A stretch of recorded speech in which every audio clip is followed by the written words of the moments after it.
Allahu Akbar. اعوذ باللہ من الشیطان الرجیم بسم اللہ الرحمن الرحیم رب اشرح لی صدری ویسر لی امری واحلل عقدۃ من لسانی یفقہوا قولی۔ السلام علیکم ورحمۃ اللہ وبرکاتہ۔ اچھی زندگی، کامیاب زندگی کی جستجو، حسین منزل کی تلاش، سکون کی تلاش، ساری زندگی کی بھاگ دوڑ اسی کامیابی کی تلاش میں انسان گزار دیتا ہے۔ آخر یہ کامیابی ہے کیا؟ تو جان لیجئے کہ اپنے مقصد کو پا لینا دراصل کامیابی ہے۔ انسان کی نفسیات میں خوب سے خوب تر کی تلاش موجود ہے، اور اسی خوب سے خوب تر تلاش کی کامیابی میں آج دنیا کا حال ہمارے سامنے ہے۔ ہر انسان، ہر ادارے، اسکول اور کمپنیز کے اپنے اپنے مقاصد ہیں جن کو پالنے کی ایک دوڑ ہے جو ہمیں نظر آتی ہے۔ کہیں وہ ذاتی مقصد پانے کے لیے دوڑ رہا ہے تو کہیں وہ اپنے اجتماعی مقصد کے لیے۔ مختلف کمپنیز اپنی کامیابی کے لیے اپنے امپلائیز کو مختلف ٹریننگ پروسیسز سے گزرواتی ہیں۔ کہیں انہیں اگر امپیتھی، ایموشنل انٹیلیجنس کے کورسز کروا رہی ہوتی ہے تو کہیں انہیں لوگوں کے ساتھ بہترین تعلقات کو کیسے بنایا جائے اس کے کورسز، اور کہیں مارکیٹنگ مینجمنٹ کورسز تو کہیں بزنس مینجمنٹ کورسز۔ یہ تو ہے دنیا کی کامیابی کے پیچھے دوڑ۔ دوسری طرف اصل کامیابی، الفوز العظیم، الفوز الکبیر جیسے لفظوں سے جسے قرآن نے تعبیر کیا، وہ کیا ہے؟ وہ کامیابی یہ ہے کہ انسان جنت کا مستحق بن جائے اور جہنم کی آنکھ سے بچا لیا جائے۔ سورہ بقرہ کی آیت نمبر 148 میں اللہ سبحانہ تعالیٰ فرماتے ہیں، ہر ایک کے لیے ایک رخ ہے جس کی طرف وہ مڑتا ہے، بس تم بھلائیوں کی طرف سبقت کرو، جہاں بھی تم ہوگے اللہ تمہیں پالے گا اور اس کی قدرت سے کوئی چیز باہر نہیں۔ لہٰذا مسلمان کی ساری زندگی، اس کے دنیاوی کام، اس کے فرائض اسی سوچ کے گرد گھومتے ہیں۔ وہ اپنی اسی دنیاوی زندگی کو آخرت کے لیے استعمال کرنا چاہتا ہے، اور اسی سوچ اور فکر میں وہ ہر اس موقع کا انتظار کرتا ہے جس میں اس کی نیکیوں کا وزن بڑھ سکے۔ ویسے یوں تو ہر دن، ہر ہفتہ اور مہینے اللہ ہی کے ہیں، لیکن اللہ نے اپنے بندوں کے لیے چند مخصوص مہینے اور تاریخیں رکھی ہیں جو کہ ان کی زندگی میں امید اور خوشیوں کی بہار بن کر آتے ہیں، جس میں نفل کا ثواب فرض کا درجہ رکھتا ہے اور فرض 70 گنا زیادہ۔ اور وہ مہینہ کون سا ہے؟ جی ہاں، وہ خاص مہینہ رمضان المبارک کا مہینہ ہے، جس کے لیے آپ صلی اللہ علیہ وسلم نے فرمایا، جب رمضان آتا ہے تو جنت کے دروازے کھول دیے جاتے ہیں، جہنم کے دروازے بند کر دیے جاتے ہیں اور شیاطین قید کر دیے جاتے ہیں۔ شیطان سال بھر مختلف زاویوں سے مسلمان کے ساتھ کام کرتا رہتا ہے، اپنی دشمنیاں نبھاتا ہے، مسلسل اس کا پیچھا کرتا ہے، جبکہ دوسری طرف اکثر مسلمان شیطان کی اس دشمنی سے غافل بھی رہتے ہیں، لیکن رمضان کے آتے ہی ہوشیار ہو جاتے ہیں۔ لہٰذا رمضان ابلیس کے خلاف اعلان جنگ کی مشق کا مخصوص مہینہ ہے۔ دوسری طرف آپ دیکھیے، یہاں حدیث میں رسول اللہ صلی اللہ علیہ وسلم جنت کے دروازوں کے کھلنے کی خوشخبری دے رہے ہیں۔ وہ جنت جس میں ملنے والی چھوٹی سی چھوٹی جگہ بھی دنیا کے عظیم ترین محلات سے بڑھ کر ہے۔ لہٰذا حدیث میں جو اعلان کیا جا رہا ہے وہ کوئی معمولی اعلان نہیں ہے۔ باب ریان کھل رہا ہے، اور اس سے صرف وہی لوگ داخل ہو سکتے ہیں جو کہ روزدار ہیں۔ ہم میں سے کون ہے جو نہیں چاہتا کہ وہ جنت میں جائے؟ ہم سب جنتی ہونے کی خواہش رکھتے ہیں۔ تو خوشخبری سنیے، ایک اعرابی رسول اللہ کی خدمت میں آ کر عرض کرتا ہے کہ مجھے ایسا عمل بتائیے جس کے کرنے سے میں جنت میں داخل ہو جاؤں۔ آپ کو پتہ رسول اللہ صلی اللہ علیہ وسلم اس کو کیا جواب دیتے ہیں؟ آپ صلی اللہ علیہ وسلم جواب دیتے ہیں کہ اللہ کی عبادت کر، اس کے ساتھ کسی کو شریک نہ کر، فرض نماز قائم کر، فرض زکوٰۃ ادا کر اور رمضان کے روزے رکھ۔ اس نے کہا، خدا کی قسم میں اس سے زیادہ کچھ نہ کروں گا۔ اس آدمی کے چلے جانے کے بعد آپ صلی اللہ علیہ وسلم نے فرمایا، جسے جنتی آدمی دیکھنا پسند ہو وہ اسے دیکھ لے۔ سبحان اللہ۔ لہٰذا میری بہنوں، رمضان اللہ کے وفاداروں کی وفاداری دکھانے کا مہینہ ہے۔ سحری سے لے کے افطار تک ہر اس چیز اور عمل سے بچتے رہتے ہیں ہم جس کا حکم اس ذات نے ہمیں دیا۔ اطاعت اور عبادت کی بہار ہمیں اس مہینے میں نظر آتی ہے۔ مساجد کی رونقیں دوبالا ہو جاتی ہیں، کیونکہ یہ ایک ایسی عبادت ہے جس کا کوئی بدل نہیں۔ اسی لیے حدیث قدسی میں آتا ہے کہ اللہ سبحانہ تعالیٰ نے فرمایا، روزہ میرے لیے ہے اور میں ہی اس کا اجر دوں گا۔ سورہ بقرہ کے اندر اللہ سبحانہ تعالیٰ فرماتے ہیں، ایمان لانے والوں، تم پر روزے فرض کیے گئے جس طرح تم سے پہلے کے لوگوں پر فرض کیے گئے تھے، تاکہ تم متقی پرہیزگار بن جاؤ۔ لہٰذا رمضان تقوی کی راہ میں چلانے اور دوڑانے کا مہینہ ہے۔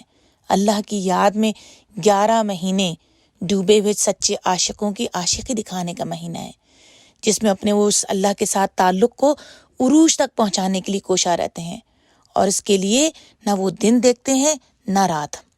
رمضان مہینہ ہے صبر کا، اور ہم جانتے ہیں کہ صبر کا اجر جنت ہے۔ روزے کی حالت میں جسم میں جنگ چل رہی ہوتی ہے، بھوک لگتی ہے، پیاس لگتی ہے، ہمارے کھانے پینے کے روٹین بدلے ہوتے ہیں، سونے جاگنے کے اوقات مختلف ہو جاتے ہیں، اور سچی بات ہے کہ رات کو گہری نیند سے اٹھ کر سحری کرنا آسان نہیں ہوتا، لیکن رسول اللہ صلی اللہ علیہ وسلم کی یہ نصیحت کہ سحری میں برکت ہے، ایک مسلمان کو نیند توڑ کر اٹھنے پہ مجبور کر دیتی ہے۔ لیکن رمضان کے کچھ ہی دنوں کے بعد ایمان والوں کو اس روٹین میں مزہ آنے لگتا ہے، کم سونا اچھا لگنے لگتا ہے، راتوں کو جاگ کر اپنے رب سے راز و نیاز کرنا اچھا لگنے لگتا ہے۔ سبحان اللہ۔ رمضان مہینہ ہے دعاؤں کی مقبولیت کا۔ رمضان آتا تھا تو آپ صلی اللہ علیہ وسلم کا رنگ بدل جاتا، آپ کی نمازوں میں اضافہ ہو جاتا اور دعاؤں میں بہت عاجزی فرماتے۔ اللہ سبحانہ تعالیٰ رمضان میں عرش اٹھانے والے فرشتوں کو حکم دیتے ہیں کہ اپنی عبادت چھوڑ دو اور روزہ رکھنے والوں کی دعاؤں پر آمین کہو۔ لہٰذا کثرت سے عاجزی کے ساتھ اٹھتے بیٹھتے مسنون دعائیں، قرآنی دعائیں، اپنے دل کی حاجات اللہ کے سامنے رکھتے رہیں۔ نبی کریم صلی اللہ علیہ وسلم نے فرمایا، افطار کے وقت روزے دار جو دعائیں مانگے اس کی دعا قبول ہوتی ہے، رد نہیں ہوتی۔ سبحان اللہ، اس سے بڑھ کے اور کیا چاہیے؟ لہٰذا کوششیں کریں افطار سے تقریباً آدھا گھنٹہ پہلے سارے کام ختم ہو جائیں، اور سارے کام ختم کر کے کیا کرنا ہے؟ ہم نے دعائیں مانگنی ہے، کیونکہ کہا جا رہا ہے دعا رد نہیں ہوگی۔ اس وقت کو ہم نے ضائع نہیں کرنا، اس وقت کو کچن میں ہم نے کھڑے رہ کے گرما گرم پکوڑوں کی تیاریاں نہیں کرنی۔ ہم نے اس وقت میں اپنے رب کے سامنے عاجزی کے ساتھ دعائیں مانگنی ہے۔ اللہ تعالی ہم سب کو اس بات کی توفیق عطا فرمائے، آمین یا رب العالمین۔ آپ صلی اللہ علیہ وسلم نے افطار کے لیے نصیحت کرتے ہوئے فرمایا کہ لوگ بھلائی پر قائم رہیں گے جب تک افطار میں جلدی کریں گے۔ بہنوں، رمضان مہینہ ہے تربیت اور تزکیے کا۔ ہم میں سے کون ہے جو نہیں جانتا کہ ہمارا سب سے بڑا دشمن ہمارا اپنا نفس ہے؟ اور اس حوالے سے امام غزالی رحمۃ اللہ فرماتے ہیں کہ اگر تم اپنے نفس کی خبر لینا چھوڑ دو گے، یعنی اگر تم اپنے نفس کی خبر نہیں لوگے تو وہ سرکش اور قابو سے باہر ہو جائے گا، پھر وہ تمہارے ہاتھ نہ آئے گا۔ لیکن اگر تم اسے مسلسل ملامت کرتے رہو گے تو وہی نفس لوامہ بن جائے گا، بلکہ کیا عجب کہ رفتہ رفتہ مطمئنہ بھی بن جائے۔ سبحان اللہ۔ ساتھ میں وہ یہ بھی کہتے ہیں کہ کیا وجہ ہے کہ تجھے اپنی خواہشات نفس کی مخالفت مشکل معلوم ہوتی ہے؟ کیونکہ اس میں محنت اور مشقت ہے، اسی وجہ سے خواہشات نفس کی مخالفت جو ہے وہ مشکل معلوم ہوتی ہے۔ تو وہ کہتے ہیں کیا تو انسان اس دن کے انتظار میں ہے کہ خواہشات کی مخالفت تیرے لیے آسان ہو جائے گی؟ ایسا دن تو اللہ نے نہ پیدا کیا ہے اور نہ پیدا کرے گا۔ میری عزیز بہنوں، بے شک رمضان ہی وہ خاص مہینہ ہے جس میں اپنے نفس پر کام کرنا دوسرے مہینوں کے مقابلے میں تھوڑا آسان ہوتا ہے۔ تو آئیے اپنے رب سے وعدہ کریں کہ انشاءاللہ اس سال رمضان میں اپنے نفس کے ساتھ ہم مجاہدہ کریں گے، اسے سنوارنے کی کوشش کریں گے، اور اپنے نفس کو ہر غلامی سے نکال کر صرف اللہ کی غلامی میں دیں گے۔ رمضان مہینہ ہے مغفرت کا۔ رمضان کے معنی ہوتے ہیں جلانا، راکھ کر ڈالنا۔ لہذا رمضان وہ مہینہ ہے جس میں ایمان اور احتساب، ان دو چیزوں کے ساتھ، ایمان اور احتساب کے ساتھ رکھے گئے روزداروں کے لیے خوشخبری ہے کہ سارے سال کی گئی غلطیوں کو جلا کر راکھ کر دیتا ہے یہ مہینہ۔ تو آئیے اپنے ایمان کا جائزہ لیں، اپنا احتساب کریں تاکہ اس خوشخبری کے ہم بھی مستحق بن سکیں۔ سب سے بڑھ کے رمضان مہینہ ہے روزوں کا۔ اے لوگو جو ایمان لائے ہو، تم پر روزے فرض کر دیے گئے، جس طرح تم سے پہلے انبیاء کے ماننے والوں پر فرض کیے گئے تھے۔ اس سے توقع ہے کہ تم میں تقوی کی صفت پیدا ہوگی۔ روزے کی حفاظت اور اہتمام ہم ضرور کریں، لیکن بہنوں یاد رکھیں کہ روزے کا مقصد نفس کشی ہرگز نہیں ہے، بلکہ کیا ہے؟ نفس کی تربیت کرنا، اس کو سنوارنا، اس کو سدھارنا، اور یہ تربیت پورے مہینے جاری رہے گی۔ اور اس تربیت کے ٹریننگ کورس میں ہم اپنی زندگی، اپنی فکر، اپنے ذریعہ معاش، گھر کے حالات، باہر کے حالات، ان سب کو اللہ کی بندگی میں لے کر آنے کی مسلسل کوششیں کریں گے۔ لہٰذا مصنوعی تقوی حاصل کرنا رمضان کا مقصد نہیں ہے، دنیا چھوڑنی نہیں ہے، بلکہ دنیا میں رہتے ہوئے آخرت کے لیے جینا ہے۔ لہٰذا روزہ جس تقوی کی طرف بلاتا ہے وہ یہ نہیں ہے کہ رمضان میں روزے رکھنے ہیں لہٰذا دنیاوی کام کم کر دیے جائیں یا ترک کر دیے جائیں، رات کو دیر تک جاگا جائے تاکہ دن میں دیر تک سو کے اٹھیں، روزہ چھوٹے سے چھوٹا لگے۔ ہم جانتے ہیں کہ سیرہ میں ہمارے سامنے وہ واقعات ہیں کہ رمضان کے اندر غزوہ بدر اور فتح مکہ جیسے بڑے بڑے مارکے ہوئے۔ دوسری طرف ایک عام نفسیات جو معاشرے میں نظر آتی ہے وہ یہ ہے کہ اگر روزہ کسی نے رکھا ہوا ہے تو لوگ اس سے ڈرتے ہیں، اس سے بات نہیں کرتے، کہ اگر کوئی بات کر دی اور اگر کسی کا مزاج ایسا ہے کہ وہ روزے کی حالت میں اپنے نفس کے اندر خود لڑائی کر رہا ہے تو ہو سکتا ہے شاید اگر ناپسندیدہ بات سامنے آئے تو وہ غصہ کر دے۔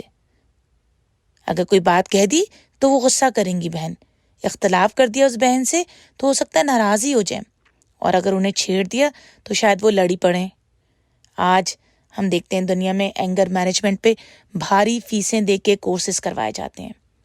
رمضان کی یہ اینگر مینجمنٹ ٹریننگ فری ہے، آئیے اس ٹریننگ سے فائدہ اٹھانے والے بنیں، کیونکہ روزہ جس تقوی کی طرف بلاتا ہے اس کا مقصد نفس کی تربیت ہے۔ نفس کے اندر جو کمزوریاں ہیں جن میں خاص طور پر غصہ، طبیعت میں جھنجھلاہٹ، جلد بازی، ان سب پر جو محنت رمضان میں کر کے مثبت نتائج حاصل کیے جا سکتے ہیں وہ کسی دوسرے مہینے میں نہیں۔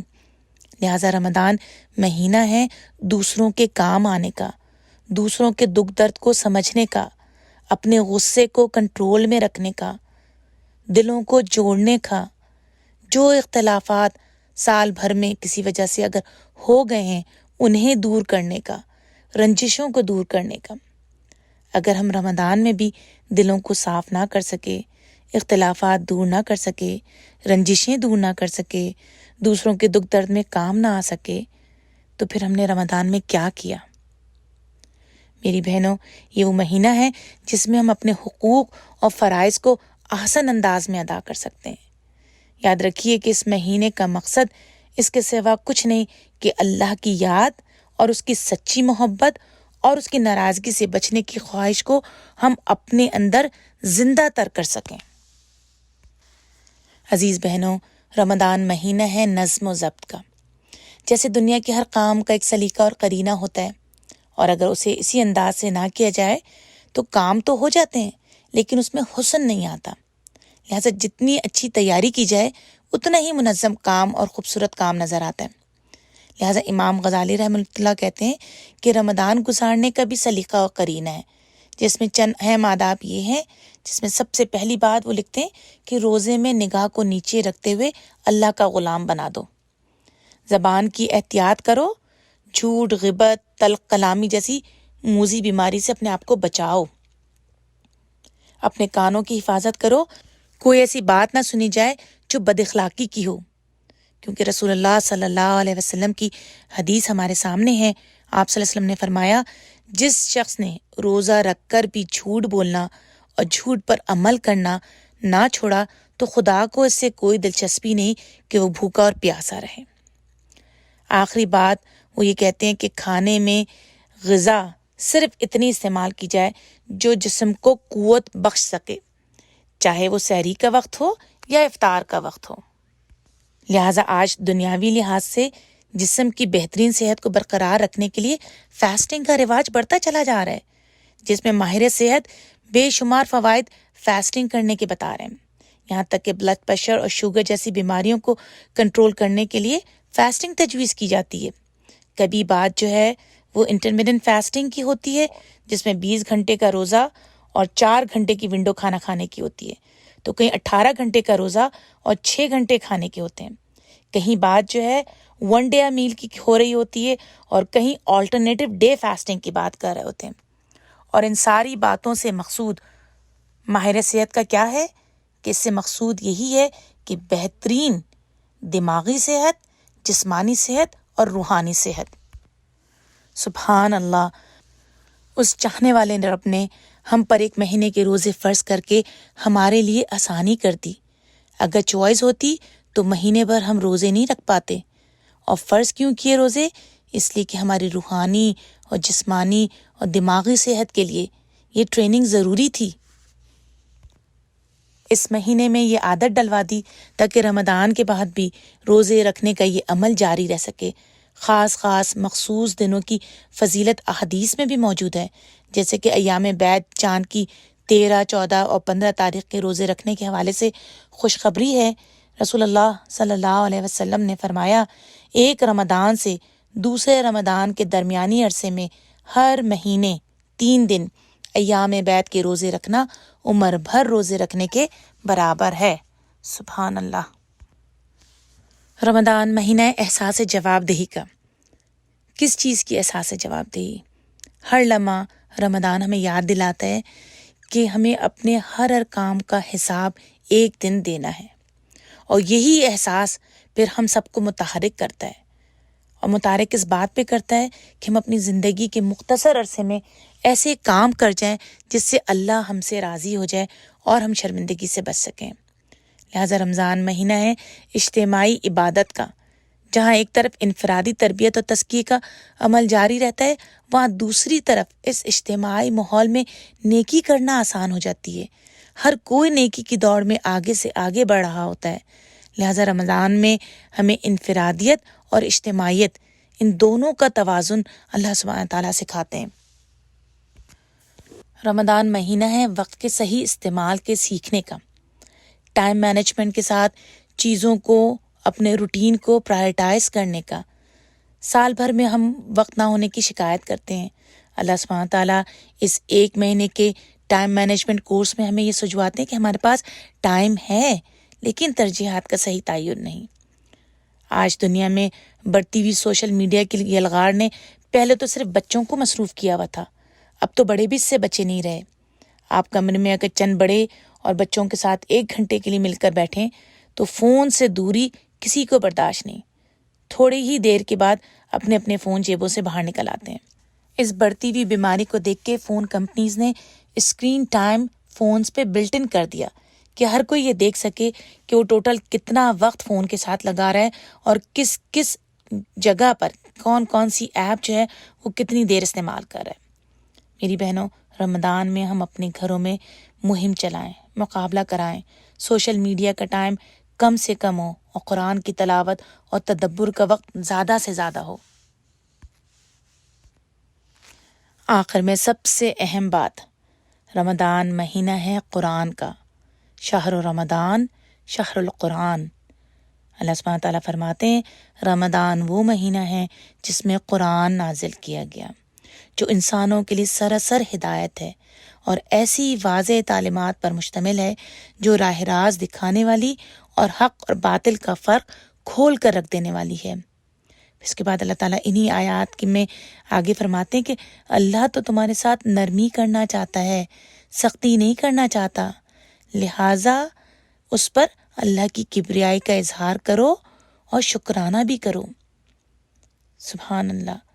لہٰذا رمضان کی عظمت اور فضیلت کا راز یہی ہے کہ اللہ نے قرآن کے نزول کے لیے رمضان کا مہینہ دیا۔ کون ہے جو نہیں جانتا کہ قرآن ہمارے لیے ذریعہ نجات ہے؟ کون ہے ہم میں سے جو یہ نہیں جانتا کہ قرآن جو ہے وہ اللہ کی رضا پانے کا ذریعہ ہے، اس کی قربت حاصل کرنے کا ذریعہ ہے، اور اس عظیم الشان نعمت کے دینے پہ اس رب کا جتنا بھی شکر ادا کیا جائے کم ہے۔ لہٰذا رمضان کا مہینہ قرآن کی نعمت کی شکر گزاری کا مہینہ ہے۔ اور کسی چیز کی شکر گزاری کا حق کیسے ادا کیا جاتا ہے؟ اس شکر گزاری کا حق اسی طرح ادا کیا جا سکتا ہے کہ ایک طرف ہم اپنا تعلق اس کتاب کے ساتھ مضبوط کریں اور دوسری طرف اس کتاب کی دعوت کو عام کریں، زیادہ سے زیادہ لوگوں تک اس کتاب کی دعوت دیں۔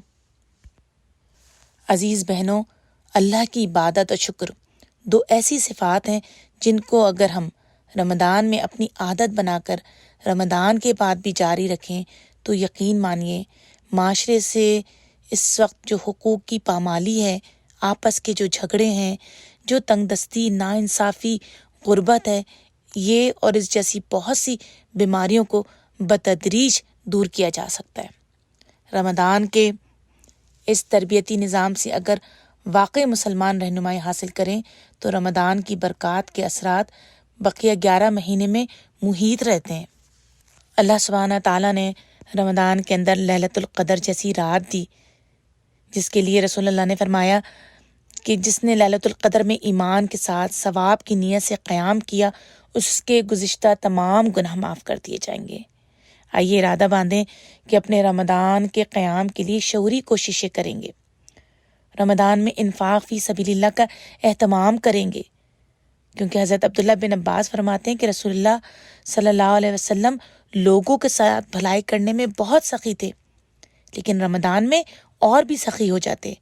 رمضان میں حضرت جبریل ہر رات تشریف لاتے اور نبی کریم انہیں قرآن سناتے۔ جب جبریل علیہ السلام آپ کے پاس تشریف لاتے تو آپ صلی اللہ علیہ وسلم کی ثقافت تیز ہواؤں سے بھی زیادہ بڑھ جاتی۔ رمضان کی فضیلت اور اہمیت اور اس میں کرنے والے کام جان لینے کے بعد جتنی خوشی ہوتی ہے اتنی ہی فکر بھی ہوتی ہے اور خوف بھی طاری ہوتا ہے۔ فوراً خیال آتا ہے کیا یہ رحمتیں اور یہ برکتیں ہر اس ایک کے لیے ہے جو رمضان کو پالے، یعنی کہ اللہ اسے توفیق دے، زندگی کی مہلت دے اور وہ رمضان میں داخل ہو جائے۔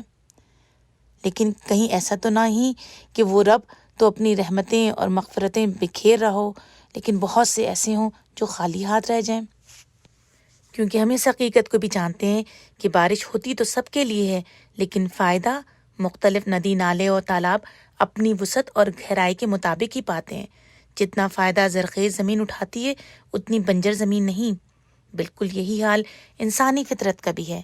فطرت میں جتنی نیکی ہوتی ہے رمضان ان کے لیے بہار بن کے آتا ہے اور ان پر چھا جاتا ہے، اور ایسا چھاتا ہے کہ وہ اس کے سائے سے بھی باہر نکلنے کے لیے تیار نہیں ہوتے۔ اور جیسے جیسے رمضان آگے بڑھتا ہے اور عید کے دن قریب آتے ہیں ویسے ویسے ان کی اداسی میں اضافہ ہوتا چلا جاتا ہے۔ لیکن اس کے برعکس اگر فطرت میں نیکی نہ ہو، دل کی زمین سخت ہو، دل کو صرف مزہ دنیا اور دنیا کی لذتوں سے ملتا ہو تو وہی رمضان بوجھ بن جاتا ہے، اور ایسے میں انسان سوچتا ہے کہ یہ اگلے 30 دن کیسے گزریں گے۔ ایک ایک دن وہ گن گن کے گزارتا ہے۔ میری بہنوں، ہم جانتے ہیں کہ اللہ کی دی ہوئی توفیق کے بغیر ہم معمولی سی نیکی بھی نہیں کر سکتے۔ اگر اللہ چاہے تو کسی گناہگار کو اپنے قریب نہ آنے دے، لیکن چونکہ اللہ کی صفت رحمت اور مغفرت اس کے غضب کے اوپر حاوی ہے، اس لیے جو بھی اس کی طرف بڑھتا ہے وہ اس کو خوش آمدید کہتا ہے اور کہتا ہے کہ تم میری طرف ایک قدم بڑھاؤ، میں تمہاری طرف دوڑ کر آؤں گا۔ تو آئیے دعا کریں کہ اللہ ہم سب کو ان لوگوں میں شمار کرے جن کے اندر نیکی کا بیج ہو، جو رمضان کا بے چینی سے انتظار کرنے والے ہوں۔ اللہ میں ان لوگوں میں شمار کرے جو رمضان سے پہلے رمضان کے استقبال کے لیے فکر مند ہوں، کوششیں کرنے والے ہوں اور ہاتھ اٹھا کے اللہ سے دعائیں مانگنے والے ہوں۔ اللہم بلغنا رمضان، آمین یا رب العالمین۔ السلام علیکم ورحمۃ اللہ وبرکاتہ۔ اللہ اکبر۔